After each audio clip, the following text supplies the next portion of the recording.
perdido la voluntad frente a la cuestión tecnológica, frente a esa ciencia que nos atiborra de muchas cosas.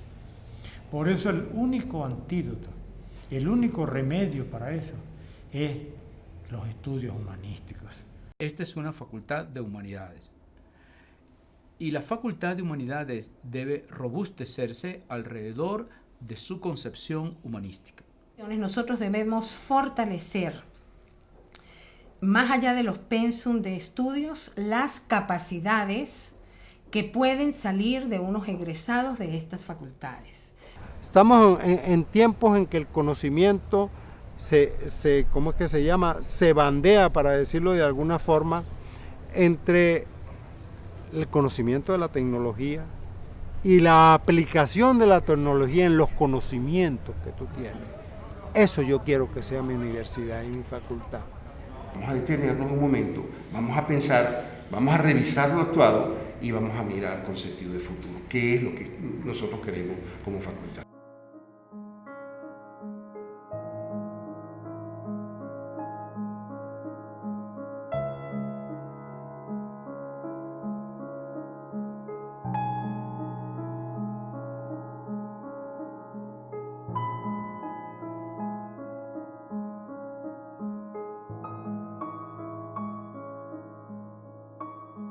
Mérida, ciudad señorial, bucólica, hidalga, emérita augusta, la de los 4 ríos con 4 caminos.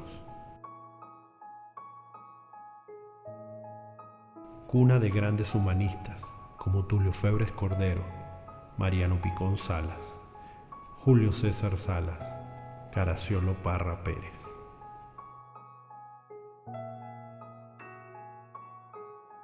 Sede de la Bicentenaria Universidad de los Andes, primera universidad republicana de Hispanoamérica, surgida del Seminario de San Buenaventura de Mérida.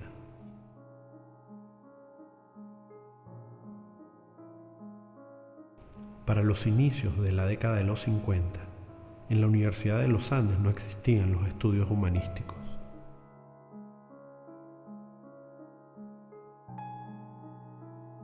Surgió la idea desde la Dirección de Cultura, conducida desde 1952 por el trujillano Miguel Ángel Burelli Rivas, la conformación del proyecto para la creación de una facultad o escuela de humanidades. Para tal fin se invitaron a Mérida a reconocidos académicos para el dictado de charlas que cimentaran la idea de esta nueva facultad.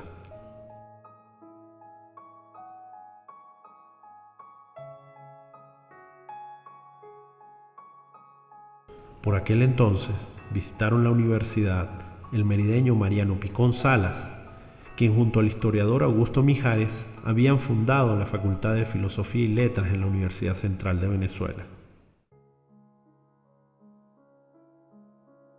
Así como también el ilustre catedrático hispano-brasileño Américo Castro, pilares fundamentales del humanismo hispanoamericano.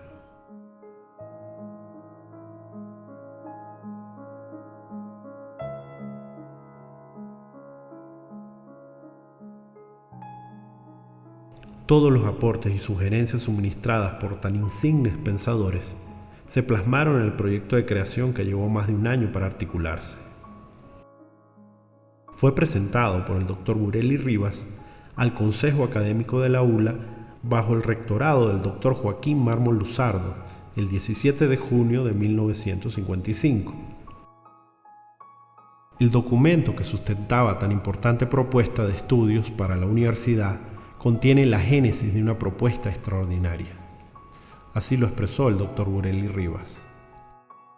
Muy distinguido señor rector, tengo el honor de informar a usted sobre el proyecto de creación de una facultad o escuela de humanidades que me permití sugerirle hace más de un año y que usted ha acogido y estimulado en forma que lo honra.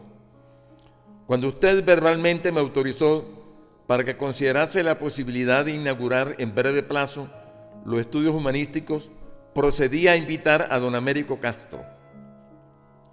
Primero, la Facultad o Escuela de Humanidades tendrá por objeto principal formar profesionales en las ramas de filosofía, la historia, la literatura y la filología. Segundo, si bien la facultad o escuela de humanidades tendrá, cuando alcance su desarrollo ideal, secciones de filosofía, letras, historia, educación, biblioteconomía, etc., lo prudente es comenzar con 2 secciones que serán las letras y la historia.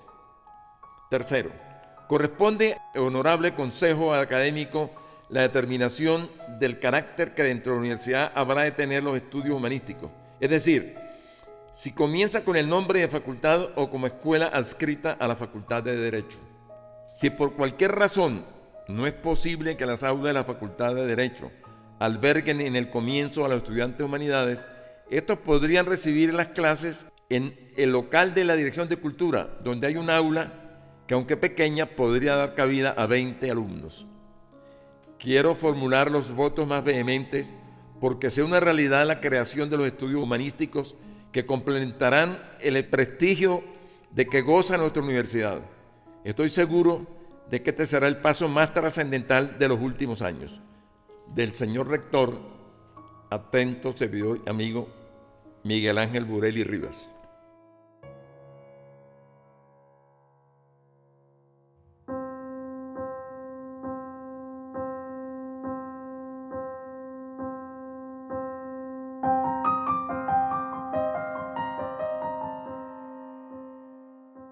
El proyecto fue aprobado por el Consejo Académico de la ULA el 25 de junio de 1955 y refrendado por el Ministerio de Educación el 4 de julio de ese mismo año. Lastimosamente, el doctor Burelli Rivas, quien era el escogido por el rector Mármol Luzardo como primer director de la Escuela de Humanidades, debió salir exiliado perseguido por la dictadura de Pérez Jiménez y no pudo asumir la dirección del proyecto que formuló. Recayó la responsabilidad en el doctor Luis Spinetti Dini como director de la escuela y ocupando también la dirección de Cultura.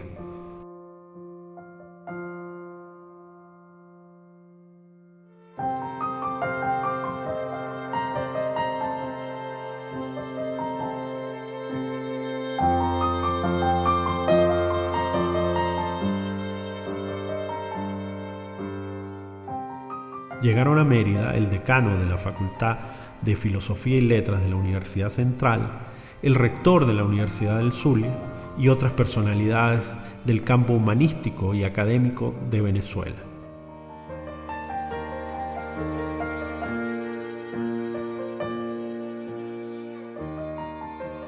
Aquel magnífico día de inauguración, 11 de noviembre de 1955, y en medio de emoción y compromiso que significaba este inicio de estudios humanísticos como carrera y disciplina, se puede destacar entre los discursos y palabras dadas aquellas que enunciaran el profesor Luis Spinetti Dini, quien consideró que hay que refrenar el exceso de materialismo que se ha desbordado por la sociedad actual y compensarlo con un intenso cultivo espiritual.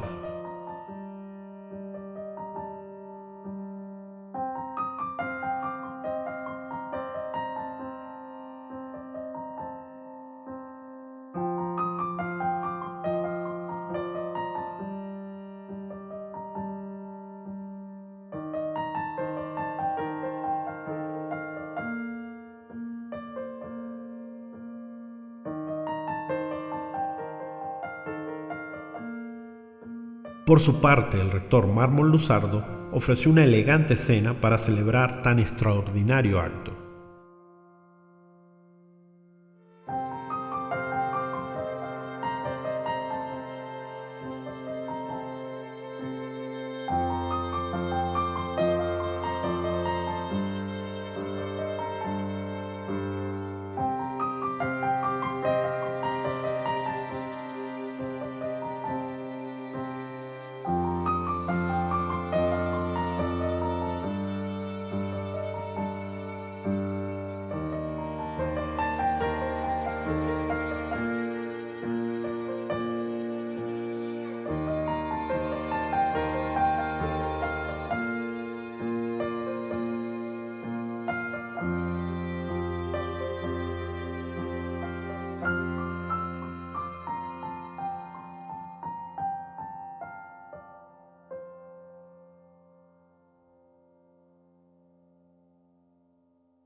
La escuela inició actividades docentes el 6 de octubre de 1955, con un cuerpo docente conformado por el español Luis Arconada Merino, el ecuatoriano Alfonso Cuesta y Cuesta, el apureño Pedro Nicolás Tablante Garrido, el eminente filósofo yugoslavo Miroslav Marković, el presbítero Luis Negrón Dubuc y el doctor Luis Spinetti Dini.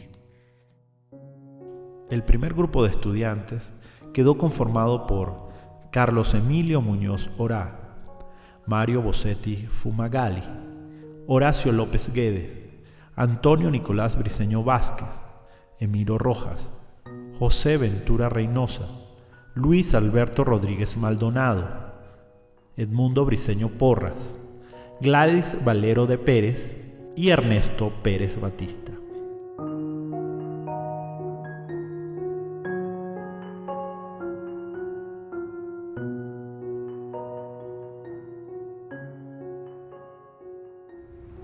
Entonces Miguel Acosta habló conmigo, me dijo, tú conoces a alguien que quiere ser director en Mérida. Una vez me decía, conozco, ¿quién? Yo. Así me vine por acá. Una vez que estuve aquí, pues uno conoce el ambiente, se asimila. Tuve un gran director que fue Bossetti. Cuando yo llegué, él trabajaba allí. Era estudiante y trabajaba. Y después conmigo, una vez que se graduó, entonces pasó a director. Y yo quedé con... Yo vine para la Facultad de Derecho, pero Escuela de Humanidades de Facultad de Derecho. Bueno, pues entonces los problemas de humanidades se resolvían según el criterio del Consejo de Derecho. Eso motivó que yo hablara con el rector y le dije que en el año 58 se cumplen 400 años de la fundación y el mejor homenaje sería pasar a una Mérida que siempre ha sido cultural y universitaria, y además de religiosa, pues yo no toco el tema religioso, eso es aparte. El tema religioso no se puede tocar porque eso es de razón, no es de fe. Es de fe, no de razón. Uno cree o no cree. Ahí me pele. Mientras que el universitario es distinto. Lo que uno piensa, el otro le dice, eso es embuste. Ya vienen las verdades científicas, que son precisamente para ser discutidas. Y me quedé aquí.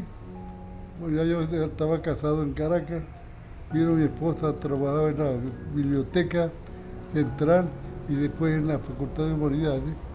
Aquí he publicado, fundé la primera revista que fue esta, Humanidades, estaban en conferencias, ahí en la revista aparece, cuando ellos venían, dictaban la conferencia y bueno, después se iba, porque Mérida siempre ha sido una ciudad cultural y una ciudad turística. Entonces en el 58, que fue cuando yo llegué, se creó la Facultad de Humanidades. Y vino Rafael Pisani, que era ministro y era merideño. La primera promoción salió al exterior, a Sevilla, que fueron Muñoz Orá y López Guedes. A París fueron Pérez Batista y la esposa. Y a México un profesor, Ventura Reynosa. Hay una lista de profesores del exterior. Yo viajaba a México con un profesor, Blanquel vino. Estuve en Argentina, trae profesores. Nosotros llegamos a esta casa que la tumbaron por fin, en la calle 3. De ahí se vinieron los techos abajo por una casa colonial vieja. Y nos mudamos para frente al correo, las dos esquinas que están frente al correo. En una y en otra. Yo iba y venía de una calle a otra. Después Perucho nos dijo, bueno, aquí hay la posibilidad de mejorar, no se le puede construir todavía. Que es que ustedes ocupen la construcción de arriba.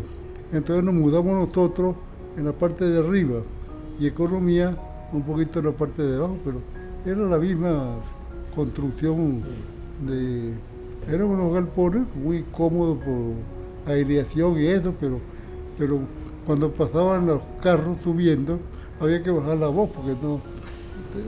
Y Perucho en eso quizás le faltó, no se animó a construir Humanidades. El que construyó fue Néstor López, ¿no? Que construyó y le puso a la vez en la construcción el nombre mío. Pero Perucho era tenía el don que dejaba hablar. Era muy sociable no peleaba con nadie, ¿no? Perucho dejaba que hablar y después él buscaba la forma de conseguirla. Cuando yo llegué aquí, que no conocía a nadie, se me acercó uno el de mayor influencia en derecho, que lo llamaban el padre Negrón, de Negrón. Él no era decano, pero él mandaba al decano. Y él se me acercó, cuando vi que yo iba a mudarme, me dijo, mire, a usted le conviene llevarse a don Mario Spinetti Dini, que es un caballero. Él fue secretario con el gobierno anterior, pero él no jamás llegó a discutir temas, sino que le tocaba ya sacar las actas. Bueno, y en realidad el nombramiento de don Mario no tuvo resistencia en ninguna parte. Bueno, y don Mario no, otro que no peleaba con nadie, que daba sus clases. Él se reía conmigo porque una vez me dijo, si usted abre una escuela de latín para niños, usted entra a la inmortalidad. Yo me reí y le dije muchas gracias a don Mario por mostrarme la puerta.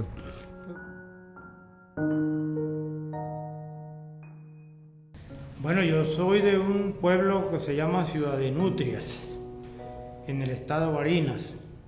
Y se llama Nutrias porque ciertamente existieron muchísimos animalitos que no se conocía con el nombre de Nutrias, sino como perros de agua. Y después, al tercer año, nos dio la ventolera, como decimos en el llano, de irnos a la escuela militar, porque en esa época los hijos de los comunistas y los de Acción Democrática y la gente pensante debería irse a la escuela militar para conspirar contra Pérez Jiménez. Y allí estuve un año, pero ciertamente ratifiqué que yo no sirvo para la espada, sino para las letras. Y aunque no me costaba mucho la cuestión, pues me vine y me regresé a Ciudad de Nutrias. Y bueno, hasta que me dijo un hermano, ¿por qué no te vas a Mérida? Y le dije, bueno, pues me voy a Mérida. Y llegué a Mérida aquí en 1957, mediados del 57, a terminar el bachillerato. Cuarto y quinto año de bachillerato. Por supuesto, ya yo venía con el sarampioncito y la cuestión y seguí mis actividades subversivas, que a mí me agradan mucho por lo demás, en todo punto de vista, en literarias y también de la política. Desde muy pequeño me sonaba mucho eso, filosofía y letras, y me gustaba mucho eso. Y como desde pequeño, ciertamente yo había escrito algunas poemitas, algunas cosas, escribía, y como había actos culturales en las escuelas todos los sábados, pues yo recitaba mis poemas, pero no diciendo que eran míos, sino se los atribuía a otro poeta y el maestro me decía, no, eso no es tuyo, tal y tal cosa. Bueno, me inscribí en la Facultad de Humanidades y ahí estudié cuando la facultad era solamente la Escuela de Letras y la Escuela de Historia, y después se creó la Escuela de Educación, realmente. Con Carlos César se hizo pues la facultad realmente. Pero tengo que recordar, porque como tributo memorístico a muchos de esos otros profesores, a don Mario Spinetti Dini, que adorable Spinetti Dini, de esa gran cantidad de italianos que vinieron y que sembraron ideas intelectuales, políticas y literarias, y sembraron también el café, testimonio de cuyo es la Hacienda La Victoria, y también pues es fruto de esa gente. Bueno, el profesor, ya estaba también el profesor Muñoz Orá. Este año, el 20 de mayo, se cumplen 40 años de su muerte, imprevista, por cierto, Muñoz Orá, Pérez Batista, Gonzalo Rincón Gutiérrez, excelente, queridísimo, don Juan Astorga Anta. Y ahí me gradué en el año 1963, y fui contratado, creo que en noviembre de ese mismo año, a un seminario de literatura venezolana y a una cátedra de literatura venezolana, y allí estuve hasta 1966, hasta que conseguí una beca. Bueno, una beca no, el sueldo de uno se lo daban para que se fuera a estudiar, cuando el sueldo alcanzaba, porque ahora no alcanza, ¿no? Para nada. Y entonces yo me fui a México a estudiar en el año 66, a hacer un doctorado en lingüística y literatura en el Colegio de México, gracias a las sugerencias de un gran maestro también, que estuvo poco de paso aquí en la facultad, pero que dejó muchísima impronta, como fue Domingo Miliani. Y en el año 74, siendo director del decano, el doctor Horacio López Guedes, también de gratísima memoria, y fui su director de escuela. Y ahí en el año 75 se presentó el año de las elecciones, yo concurrí a las elecciones y, por cierto, como contendor, no como enemigos electorales, sino contendor con mi íntimo y excelente y queridísimo amigo, también ido, cuando menos lo esperábamos, el doctor José Manuel Briceño Moncillo. Una campaña electoral muy simpática, porque andábamos abrazados los dos por allí y habíamos hecho el compromiso de que quien ganara se llevaba a los demás a celebrar a su casa. Y José Manuel, como yo gané por 3, 4 votos, eso no había mucha gente allí. Yo era militante del movimiento de izquierda revolucionaria, del MIR, porque también me ha gustado la cosa revoltosa. Y esa noche nos fuimos a celebrar y ahí estuve en el año 75 hasta 1978 de decano, y una experiencia muy hermosa, porque la facultad, con todo el tiempo que ya tenía, pues le hacían falta muchas cosas. Y que yo recuerde, ahí trabajamos mucho por lo que es ahora la Escuela de Arte, el Departamento de Historia del Arte, el Departamento de Educación Física, que ya tiene creo que hasta un doctorado en Educación Física. Pero me agrada muchísimo que esas ideas que arrancaron allí, gracias al profesor Astorga, que tuvo que ver mucho en esas cuestiones, pues se ha levantado ahora y ya han surgido, bueno, hay escuela de arte, la escuela de audiovisuales de ustedes, muy bueno, por cierto. La escuela de idiomas, porque antes era un instituto, ya es escuela de idiomas, teníamos un instituto de idiomas, y eso trabajamos mucho para que fuese un instituto, y allí pues surge ya, por cierto, tienen muchísimos reconocimientos estas escuelas de audiovisuales, de arte e idioma especialmente, tienen muchísimos reconocimientos en todo el país. Veníamos de una etapa muy difícil la facultad, porque en los años 70 y tanto se dio aquella malhadada llamada renovación académica. Renovación académica que barrió con muchos espacios y con mucha intelectualidad que no tenía por qué hacerlo. Se cometieron muchísimos errores en esa renovación académica, se transformó en especies de retaliaciones contra profesores, de insultos incluso, sin sentido. ¿Qué se pretendía? Lo que pretendíamos después con el decanato, decíamos, renovar los conocimientos que se vayan a impartir ahí en la facultad, es decir, colocar a la facultad en el sitio de la modernidad que le correspondería en el año 75. Ojalá y estos 60 años robustezcan más a la facultad, y siempre en provecho de la inteligencia, el conocimiento y de la buena educación.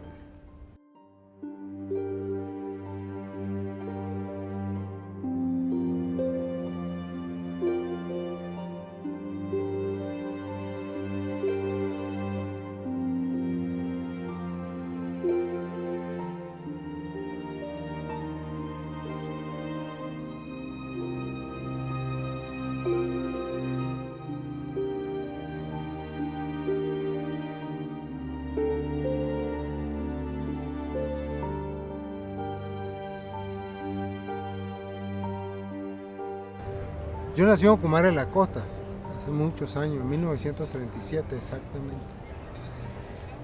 De ahí viví algunos años, hasta los 14 años, de allí me fui a Puerto Cabello, donde realmente me crié. Estudié primaria, y cuando cae Pérez Jiménez nuevamente, continúo los estudios de bachillerato y me graduó en el Liceo Pedro Gual en el año 1959. De allí me voy a estudiar a la Universidad Central Sociología. Sociología no llenó mis aspiraciones, Y por las indicaciones, no por las indicaciones, sino por las conversaciones con un gran amigo que era el presidente de la FCU en esta universidad, me dijo, bueno, en Mérida puedes irte para allá y estudiar historia, etcétera, etcétera. Le dije, bueno, nos vamos para Mérida. Esa fue la Mérida que nosotros conseguimos, esa fue la Mérida que nosotros empezamos a transitar y esa fue la Mérida que nosotros comenzamos a querer, con una universidad que nos recibió con los brazos abiertos y una universidad que nos dio la educación, que nos formó, con unos profesores. Yo tuve profesores de distintas latitudes, porque en la Facultad de Humanidades había muchos profesores, varios cubanos, varios argentinos, de todas partes había profesores que estaban ahí porque habían sido aventados de sus países, ¿verdad? Yo recuerdo al profesor Portuondo, recuerdo al profesor Viñas, argentino, que murió no hace mucho, unos 4 años, un gran novelista latinoamericano, argentino, pero latinoamericano, etcétera, y muchos otros más, que no solo en la Facultad de Humanidades, el profesor Merani de la Facultad de Medicina, el profesor Jiménez Grullón, que fue nuestro profesor de filosofía, y mucha otra gente de la Federación de Centros Universitarios. Entre 1963 y 1964, yo entregué la federación el 4 de julio de 1964, antes de irme, al terminar de estudiar. Yo me gradué en agosto del año 64, me casé inmediatamente y el 4 de septiembre de 1964 yo estaba llegando a París y al siguiente día estaba llegando a Praga, donde iba a trabajar, donde duré un poco más de 3 años trabajando allí en el movimiento estudiantil. Yo era uno de los vicepresidentes de la Unión Internacional de Estudiantes. En el 70 ingreso a la facultad como profesora, allí hicimos un conjunto de trabajos y en el año 79, fines del año 79, me fui a hacer un posgrado en la Universidad de Nueva York, en los Estados Unidos, y estuve allí desde el año 79 hasta el año 82 y obtuve una maestría en economía política. Al regresar, yo seguía siendo militante del MIR. Indudablemente que estaba todo el proceso de cuestionamiento, todos esos líos que había con el proceso revolucionario y los partidos de izquierda, pero yo era militante del movimiento de izquierda. Allí el partido decidió que yo podía optar a la candidatura de decano y optamos a esa candidatura y allí hicimos eso y ganamos las elecciones en el año 84 y yo fui decano del año 84 al año 87. Todos los directores de escuelas que se nombraron fueron nombrados así. Yo fui departamento por departamento a conversar, oí opiniones, eso me causó disgustos en el partido. Bueno, eso es mi gran satisfacción, ¿no? Por lo menos, si no logramos otras cosas, por lo menos logramos que se entendiera que era posible ¿cómo es que se llama? La convergencia, era posible es posible dialogar, que era lo que estábamos planteando, la necesidad del diálogo, porque la lucha política había sido demasiado dura. Entonces, bueno, de la escuela de historia, el que tiene más tiempo aquí soy yo. Pérez Batista tiene más tiempo, pero Pérez Batista no es activo en la facultad. Lo que le decía a un grupo de jóvenes profesores, solo uno de los que estaba hablando conmigo, que eran como 5 o 6, no había sido mis alumnos, le dije, con la construcción de los valores ciudadanos, con la construcción de la ciudadanía, que aquí se ha ido desmejorando, para darle un apelativo, se ha ido desmejorando de algunos años para acá.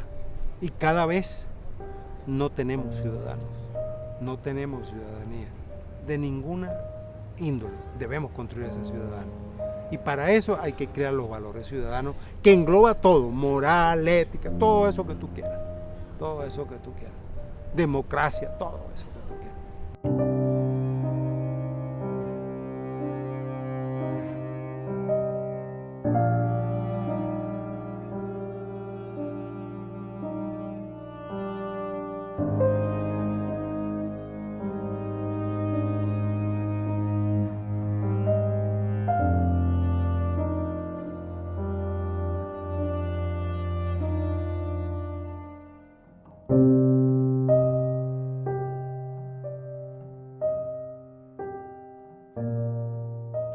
Bueno, vengo de un pueblo muy remoto del oriente del país, un pueblo de pescadores. Allí hice una parte de mi educación primaria. El 6º grado sí tuve que hacerlo fuera del pueblo, cerca de Carúpano, en un pueblito que se llama Macarapana. Allí hice el 6º grado. Posteriormente, una vez terminado el 6º grado, pues las posibilidades económicas no daban como para continuar inmediatamente el 6º grado, y lo tuve que posponer un año. Participé en una especie de selección de estudiantes para ingresar a la escuela normal. Ingresé entonces a la escuela normal en Cumaná. En esa escuela normal, Pedro Arnal se llamó. Hice hasta el 4º año, que era para optar al título de educador, de maestro normalista.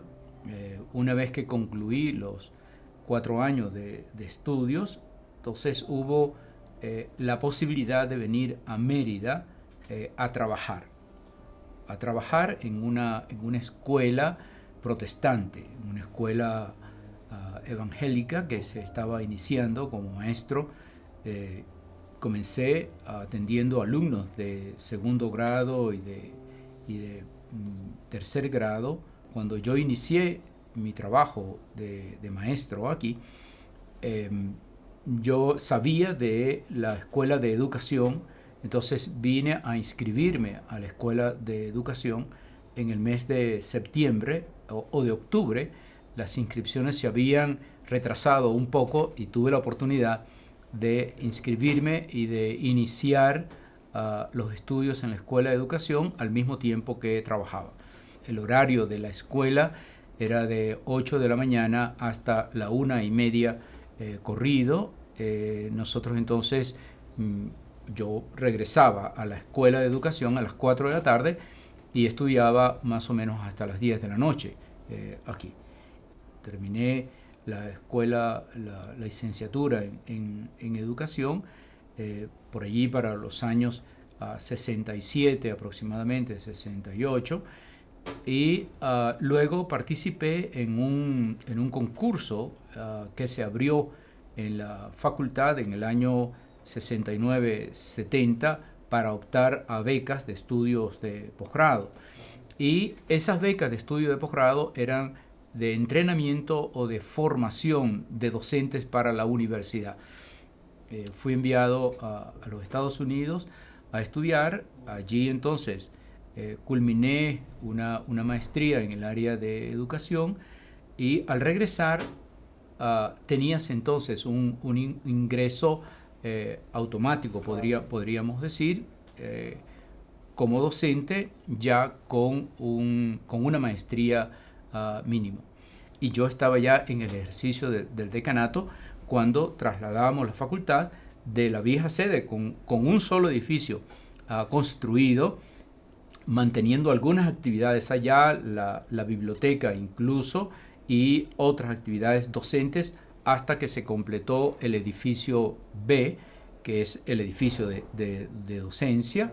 Al año siguiente, más o menos para el 93, ya teníamos dos edificios, al mismo tiempo que se estaba en construcción del edificio C, que se iba a compartir inicialmente con economía, pero la población estudiantil había aumentado, por lo que se consideró que ese edificio no era suficiente. Entonces le planteamos al rector en ese momento, que era el doctor Michel Rodríguez, que lo mejor era que ese edificio fuese completo para la Facultad de Humanidades.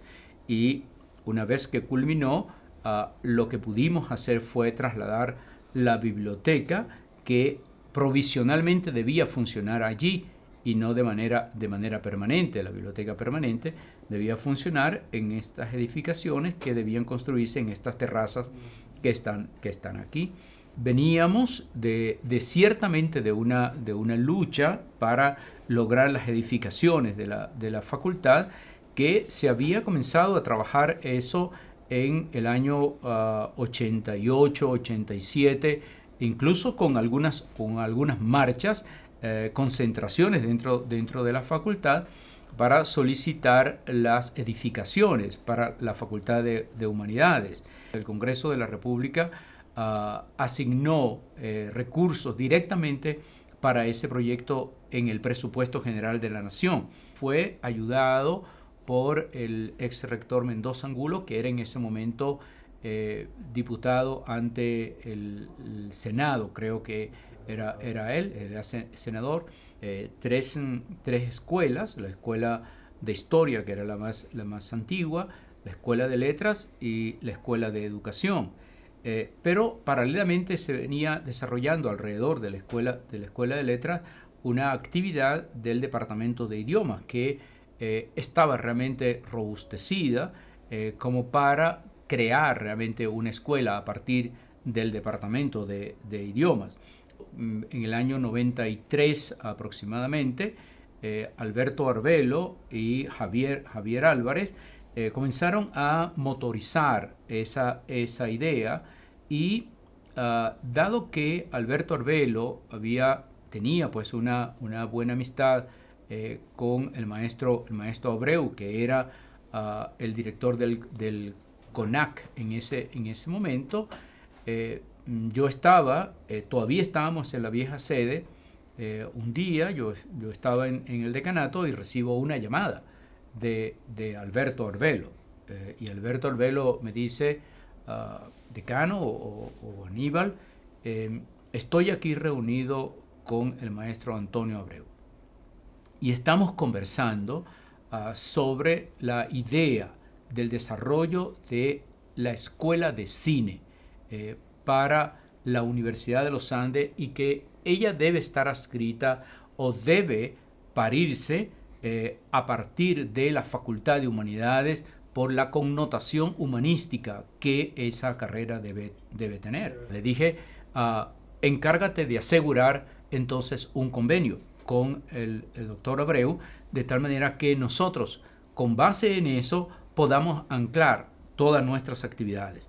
Y tan pronto como sea posible, vamos a escribir un convenio que sea firmado entre el CONAC y la Universidad de los Andes. Se hizo el convenio y se acordó que antes de iniciar incluso la estructuración curricular de la escuela de medios o de la escuela de cine, como se pensó inicialmente, era bueno tener un seminario general introductorio que contuviera además casi la idea de lo que podía ser la escuela de cine.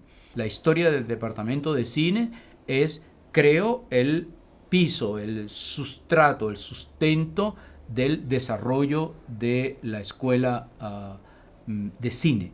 El Consejo Nacional de Universidades incorporó algunos expertos, revisores del área de cine de la Escuela de Letras de la Universidad Central, y las recomendaciones terminaron convenciéndonos que no era una escuela de cine, sino una escuela de medios audiovisuales. O sea, el desarrollo de la investigación nos condujo a la creación de nuevos grupos de investigación, entre ellos un centro muy importante que es el Centro de Estudios Históricos, que se desarrolló en ese momento, y el Centro de Estudios Etnológicos.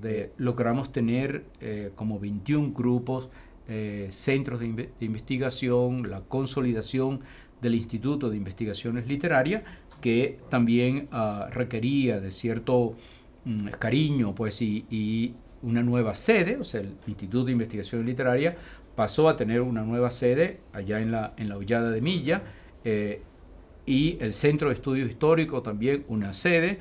También el posgrado tuvo un repunte importantísimo. Apenas teníamos una especialización para ese momento, que era la especialización en lectura y escritura, y a partir de todo este desarrollo de la facultad se generaron todos los posgrados que tenemos ahora.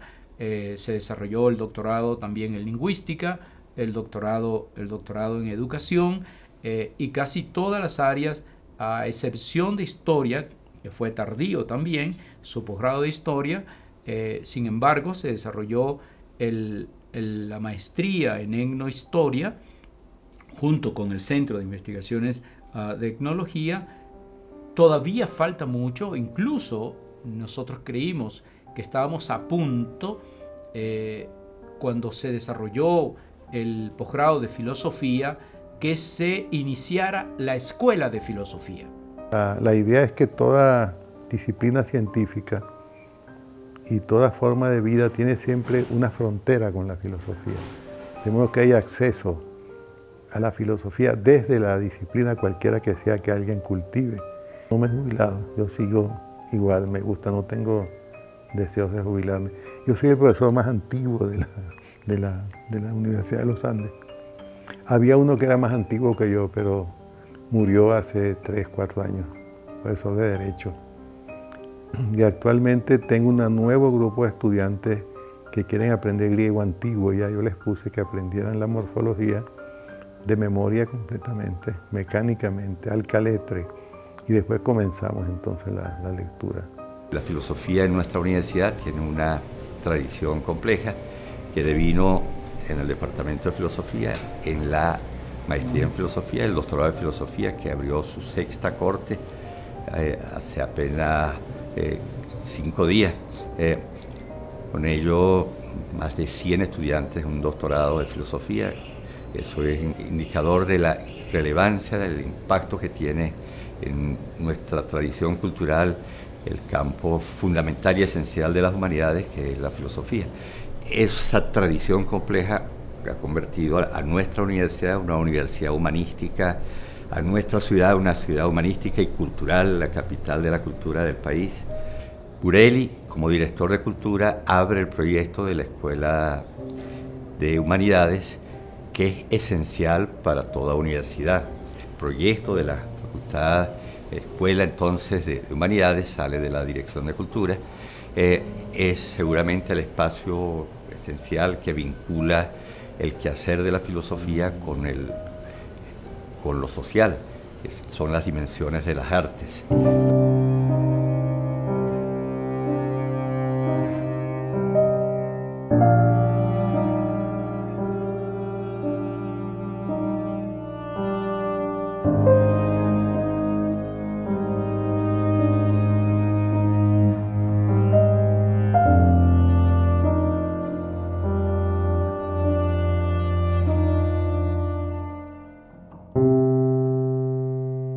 Mi papá siempre decía que sus hijos eran muy inteligentes.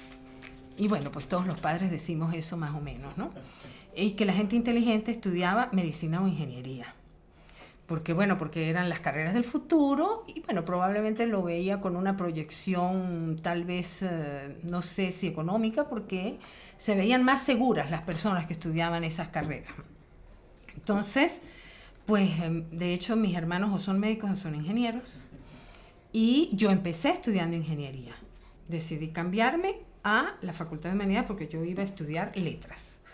Porque bueno, yo quería estudiar básicamente literatura, pero sobre todo entender ciertos procesos del lenguaje. Entonces, bueno, me inscribí en la facultad, para sorpresa de todo el mundo, porque pasar de ingeniería para letras era como muy extraño. Y bueno, realmente yo me sentí muy realizada en esta facultad siempre.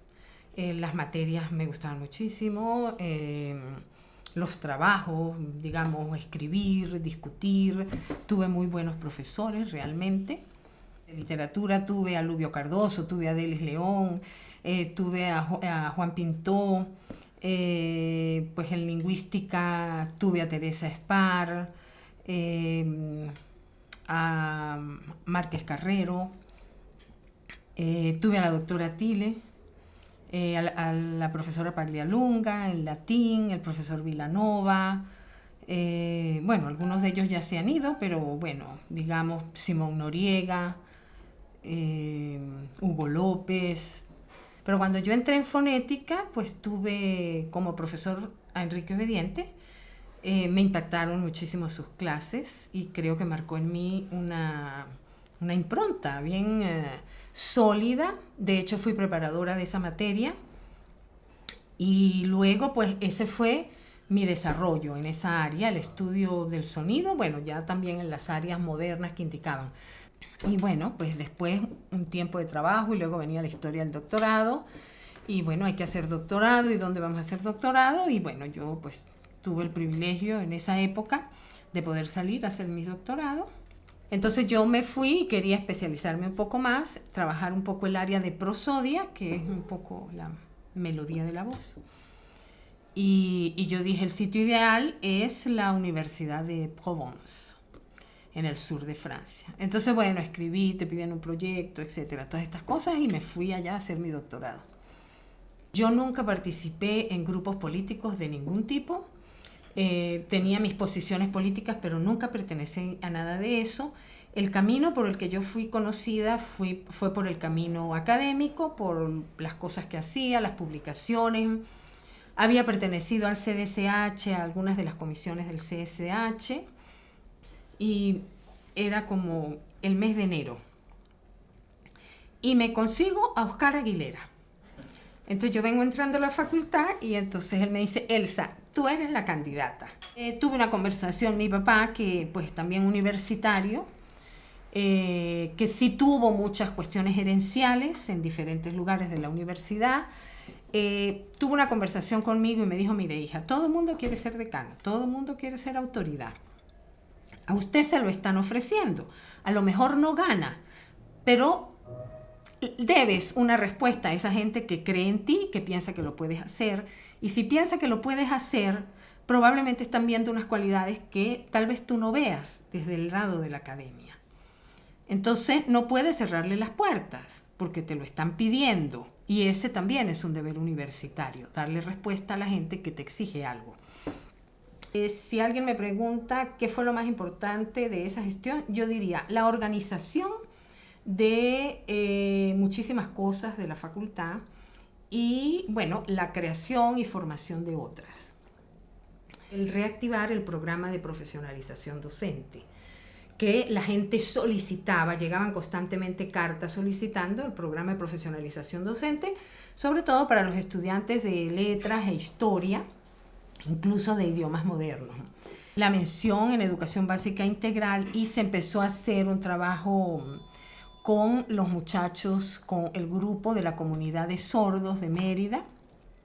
Ese trabajo se empezó, o sea, realmente quedó fundamentado su estructura. Luego, bueno, eso quedó ahí. De hecho, la cohorte como tal empezó luego en el decanato siguiente al mío, ¿no?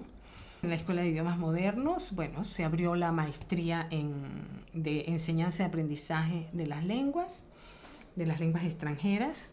Se abrieron muchos convenios porque en aquel momento nosotros, a través de CODEPRE y sobre todo de los convenios, lográbamos que muchos de nuestros estudiantes tuvieran las pasantías fuera de Venezuela, que era lo que les convenía para ellos fortalecer un poco el idioma que habían aprendido aquí, ¿no?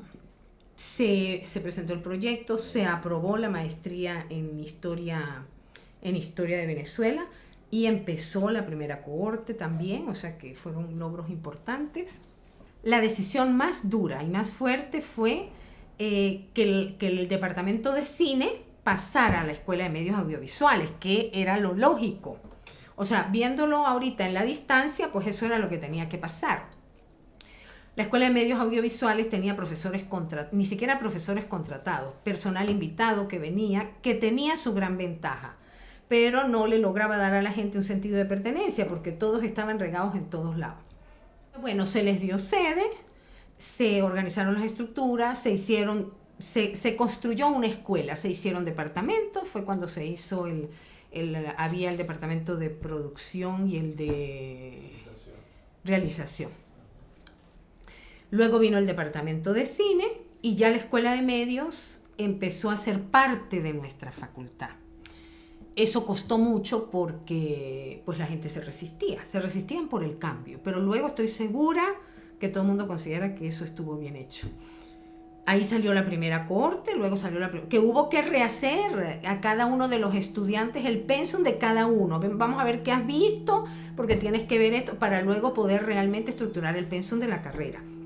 Porque los estudiantes que venían estudiando tenían unas materias que no aparecían en el pensum, otras que sí aparecían, otras que eran optativas. Entonces hubo que hacer el reajuste total para que ellos pudieran tener el número de créditos necesarios para su graduación, que se logró. Y de verdad, la Escuela de Medios, bueno, ha tenido una gran proyección, está ahora organizadita, es una escuela, pues, es una escuela.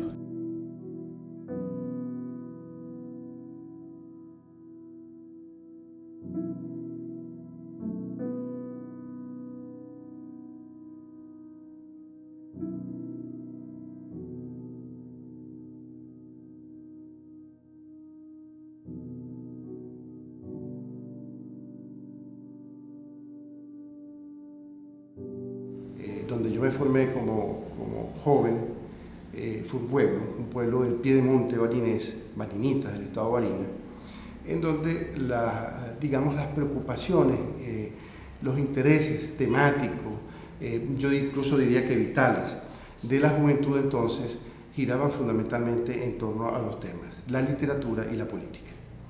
Esa fue la razón por la cual yo me vine hasta acá, hasta Mérida. Para ese entonces comencé a estudiar en la Escuela de Historia, cuyo director era el otro bariniteño, por cierto, el profesor Francisco Gavidia, conocido por ustedes, quien a la postre sería además decano de la Facultad de Humanidad y Educación.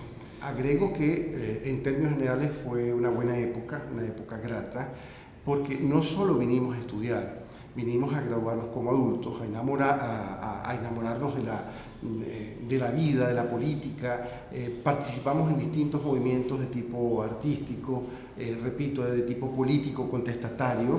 Estábamos en la facultad, del ambiente de la facultad era un ambiente de crítica, era un ambiente en donde la gran mayoría de las personas estaban en lo que para entonces se llamaba el campo de la izquierda. Los avatares de la vida política universitaria me llevaron a trabajar a la Universidad de los Andes Táchira, al núcleo universitario del Táchira. Allí estuve unos 3 años, gané un concurso como profesor en historia de Venezuela, trabajé allí, repito, 3 años, y por razones de tipo familiar, finalmente, y bajo el apoyo, que debo reconocerlo ahora público, un reconocimiento merecido, por la gestión que hizo en ese entonces el rector Néstor López Rodríguez, pude trasladarme a la ciudad de Mérida. Fui jefe de departamento, cumplí con ese cometido, que para muchos no es fácil. Fui director de la Escuela de Historia, también asumí esa responsabilidad por un tiempo, renuncié al cargo porque me fui de beca nuevamente, gané una beca para irme a trabajar como investigador en una universidad en los Estados Unidos, y al retornar pues me hicieron la propuesta de que aspirara al cargo de decano. Eso fue hace largos 7 años, y bueno, heme aquí, acá estoy como decano de la Facultad de Humanidades y Educación. Yo añadiría también como otro elemento importante y que refleja el crecimiento institucional de la facultad, es que para entonces en esa vieja sede no existían 2 escuelas que son el gran atractivo en este momento de la Facultad de Humanidades y Educación: la Escuela de Idiomas Modernos y la Escuela de Medios Audiovisuales. Yo pienso que esas son las 2 escuelas que permiten impulsar la facultad y darle, digamos, vigencia y darle sentido, incluso sentido de futuro, sin desconocer la importancia de los estudios clásicos que tienen que ver con las letras, la literatura y la historia. Sí. Nosotros tenemos previsto la apertura de un programa de estudios producto de un convenio con la Aula del Táchira, que es el programa de comunicación social. La comunicación está en el centro del debate de las humanidades, el contenido de las humanidades. En este momento se dice que ya no es tanto digamos, el arte o la filosofía o la interpretación o los idiomas o el estudio de la palabra como tal, sino la comunicación. Ese es el debate, y nosotros creo que con este acto fundacional, con esta creación, estamos reflejando un poco lo que está ocurriendo en otras facultades de humanidades del mundo. Cuando estamos impulsando, en pocas palabras, quiero decir lo siguiente: los estudios de comunicación social, creo que estamos de alguna manera indicando cuál puede ser el futuro, digamos, del contenido fundamental de la Facultad de Humanidades en los próximos 20 años. Sin embargo, y yo diría que esta es la nota curiosa, para tratar de mantener esta diversidad y esta heterogeneidad, yo le estoy pidiendo a los profesores del Departamento de Filosofía, que es un departamento grande, que es un departamento que ha tenido la renovación de sus cuadros docentes, y que teniendo un doctorado en filosofía, que teniendo una maestría en filosofía, sean lo suficientemente conscientes e entusiastas como para impulsar un programa de estudios filosóficos a nivel de pregrado. Con un punto de vista absolutamente histórico, la fundación de la Facultad de Humanidades de Educación se remonta a 1843. En 1843 se funda la Facultad de Filosofía y Humanidades. Lo que ocurre es que en 1907 es suprimida. Acuérdense ustedes que es el gobierno de Cipriano Castro, gobierno con claros sesgos autocráticos. Y allí hubo una interrupción de 48 años continuos. De manera pues que 48 años continuos que van desde 1907 a 1955. Un segundo criterio para definir la fecha de fundación es un criterio nominalista, es decir, que la facultad inicia cuando se le nombra como tal, como facultad, y eso sería en fecha del 12 de julio de 1958, según decreto dictado por Pedro Rincón Gutiérrez, para entonces rector de la universidad. Ese sería el segundo criterio. Hay un tercer criterio mucho más completo en el cual estuvimos de acuerdo, que es un criterio jurídico e histórico que se basa en la interpretación extensiva de la norma. Y es que toma en cuenta cuáles fueron las intenciones del legislador para, para tomar como base, como criterio para determinar cuál sería la fecha de creación de la Facultad de Humanidades de Educación.